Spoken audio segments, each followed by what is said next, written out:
Di bawah kekuasaan presiden, korupsi merajalela. Korupsi terakhir misalnya BTS. BTS itu dilakukan korupsi oleh menteri. Sebelumnya ada korupsi terjahat sepanjang sejarah. Namanya korupsi uang bansos, yang uang bansos itu harusnya diberikan pada rakyat miskin, yang susah pekerjaan, yang kena COVID, dan sampai kematian, itu dikorupsi. Siapa yang melakukan korupsi? Para menteri. Pertanyaan saya, ketika Menteri Sosial memutuskan sekian dana bansos, ketika Kominfo memutuskan ada 10 triliun uang akan dibangun untuk membangun BTS, apakah Presiden tidak ikut rapat? Apakah menteri-menteri tidak ikut rapat di dalam kabinet?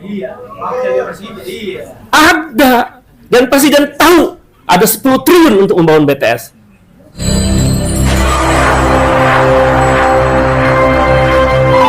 Kami persilakan Bapak Dr. Ubaidillah Badrun. Sebentar. Tes. Ya. Bismillahirrahmanirrahim. Assalamualaikum warahmatullahi wabarakatuh. Waalaikumsalam. Para pembicara, para senior yang saya hormati, izin saya menyampaikan beberapa hal penting. Pertama, bahwa sejak 78 tahun yang lalu ketika Indonesia merdeka, kita memilih jalan negara republik. Dan negara republik itu kongruen dengan dijalankannya tres politika. Hari ini fungsi tres politika itu tidak berjalan sebagaimana mestinya. Fungsi legislasi, fungsi pengawasan dari DPR itu tidak berjalan, sehingga tidak ada check and balances di dalam kekuasaan. Fungsi eksekutif yang mestinya dia menjalankan undang-undang, dia justru pandai mengelabui undang-undang dan mengkonstruksi undang-undang demi kepentingan oligarki. Itu yang disebut dengan autocratic legalism. Kemudian fungsi yudikatif juga tidak berjalan sebagaimana mestinya. Misalnya Mahkamah Konstitusi yang sekarang dikenal publik sebagai Mahkamah Keluarga, misalnya, ya MK jadi Mahkamah Keluarga gitu. Itu kehilangan wibawa karena yang diurusi persoalan-persoalan yang sebetulnya kemudian mengarah pada kepentingan kekuasaan. Misalnya kemarin ada judicial review soal usia capres-cawapres yang diusulkan 35 tahun. Itu kelihatan sekali. Tidak hanya kasus itu, banyak kasus lain. Termasuk kasus Undang-Undang Omnibus Law. Nanti Mbak Mira Sumirat akan menjelaskan itu.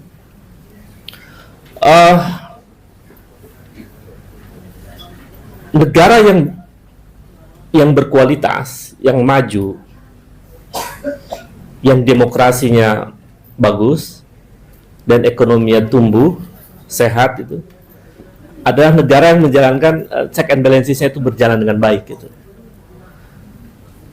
Hari ini karena itu semua tidak berjalan, kondisi negara dalam posisi yang sangat buruk.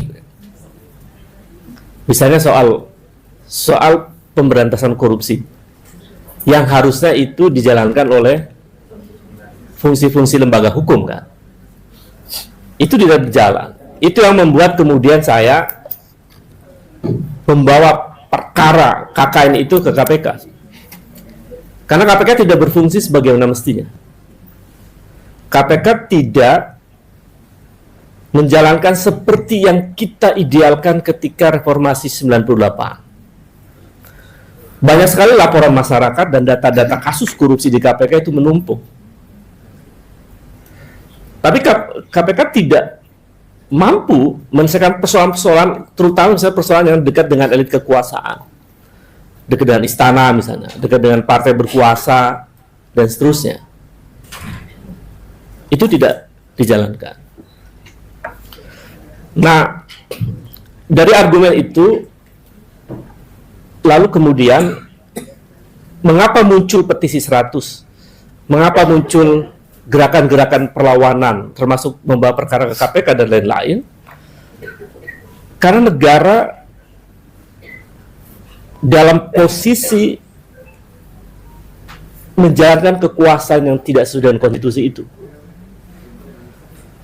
Kalau kemudian negara tidak menjalankan sesuai dengan konstitusi, maka argumen apa yang bisa menjelaskan bahwa pemerintahan ini memang melanggar konstitusi? Kan itu. Saya kira argumennya mesti based on data. Pakai data. Misalnya, pasal 7A itu menjelaskan tentang impeachment, bahwa presiden itu bisa dimakzulkan dengan beberapa argumen.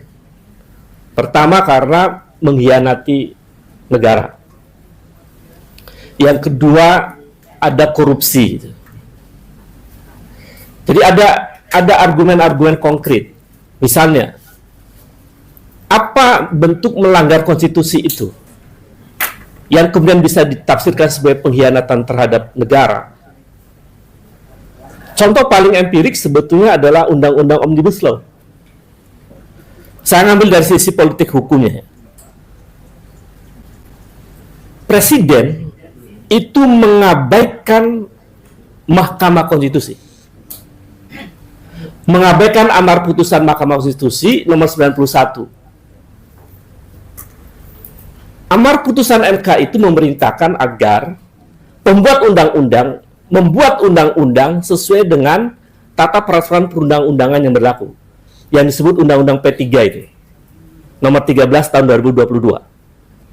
Salah satu klausul penting di dalam Undang-Undang nomor 13 tahun 2022 itu adalah baik legislatif kerjasama dengan eksekutif ketika membuat undang-undang itu harus melibatkan partisipasi publik yang bermakna. Jadi mengapa Undang-Undang Omnibus Law itu dikatakan inkonstitusional? Karena nggak melibatkan rakyat secara bermakna partisipasinya. Dilanggar itu prosedur pembuatan undang-undang. Maka MK memutuskan inkonstitusional. Dikasih waktu 2 tahun untuk melakukan perbaikan dengan catatan harus melibatkan partisipasi publik, termasuk partisipasi buruh. Tiba-tiba Presiden membuat Perpu. Perpu itu adalah proses pembuatan undang-undang yang tidak melibatkan partisipasi publik yang bermakna. Dan DPR menyetujui menjadi undang-undang. Ini pelanggaran luar biasa. Jadi, mengapa buruh demonstrasi terus? Itu sudah benar. Karena Presiden melanggar undang-undang. Dan ini DPR saya kira harus dengar, DPR harus dengar, MPR harus dengar, DPD harus dengar, bahwa ini pelecehan Presiden terhadap konstitusi sebetulnya. Dan itu sudah cukup untuk membawa Presiden dimakzulkan.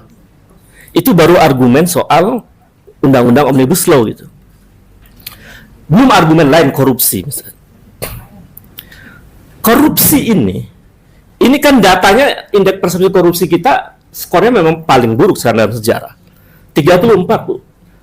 Skor 0 sampai 100 kita punya skor 34, itu rapotnya di bawah 50, artinya merahnya merah banget. Di bawah kekuasaan Presiden, korupsi merajalela. Korupsi terakhir misalnya BTS. BTS itu dilakukan korupsi oleh menteri. Sebelumnya ada korupsi terjahat sepanjang sejarah. Namanya korupsi uang bansos, yang uang bansos itu harusnya diberikan pada rakyat miskin, yang susah pekerjaan, yang kena COVID, dan sampai kematian, itu dikorupsi. Siapa yang melakukan korupsi? Para menteri. Pertanyaan saya, ketika Menteri Sosial memutuskan sekian dana bansos, ketika Kominfo memutuskan ada 10 triliun uang akan dibangun untuk membangun BTS, apakah Presiden tidak ikut rapat? Apakah menteri-menteri tidak ikut rapat di dalam kabinet? Ada. Dan Presiden tahu ada 10 triliun untuk membangun BTS. Pertanyaannya, kenapa sampai 8 triliun dikorupsi? Presiden kan rapat setiap bulan minimal itu. Masa dia tidak tahu? Oh iya, oke Bang. Jadi, Masa dia tidak tahu? Analisis itu membangun kesimpulan bahwa sangat besar kemungkinan Presiden tahu permainan uang 8 triliun itu. Itu pintu juga untuk membongkar kasus korupsi ini yang angkanya besar itu. Makanya sebetulnya DPR itu berhak untuk membuat pansus. Pansus khusus menelusuri uang 8 triliun kemana aja. Pansus BTS. Mestinya itu dilakukan. Dan itu kalau ditelusuri siapa yang kebagian, kena. Dan saya berkeyakinan ada persoalan besar di istana kalau 8 triliun itu dibongkar. Kenapa? Karena ada upaya untuk menghentikan kasus itu. Misalnya ada uang 27 miliar yang dibawa dalam bentuk dolar itu yang dilakukan oleh Kejaksaan Agung, yang dipulangin itu. Itu kan uang kan sebetulnya untuk meredam agar kasus ini tidak berlanjut. Uangnya dikembalikan. Menurut BAP-nya itu uangnya dari seorang menteri yang masih muda, ya kan? Meskipun dia membantah kan itu. Tapi ini pengakuan di BAP-nya begitu. Pertanyaannya menteri yang masih muda ini berteman dengan siapa? Sehingga dia punya kekuatan untuk menghentikan kasus besar ini. Ternyata berteman dengan putra mahkota, ya kan? Jadi ini analisis ini memunculkan satu keyakinan bahwa ada praktek korupsi brutal di lapisan istana dan parlemen. Saya kira dua argumen itu sudah cukup untuk DPR melakukan proses pemakzulan. Pertama, argumen mengkhianati konstitusi, mengkhianati undang-undang, terutama undang-undang P3 nomor 13 tahun 2022 itu. Yang kedua, korupsi yang merajalela di bawah kekuasaannya. Makanya pidato kemarin itu 16 Agustus nggak ada satu kalimat pun yang menyebutkan pemberantasan korupsi.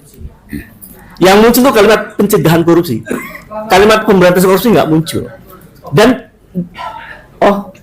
ya Bang Rizal udah siap, maaf Bang.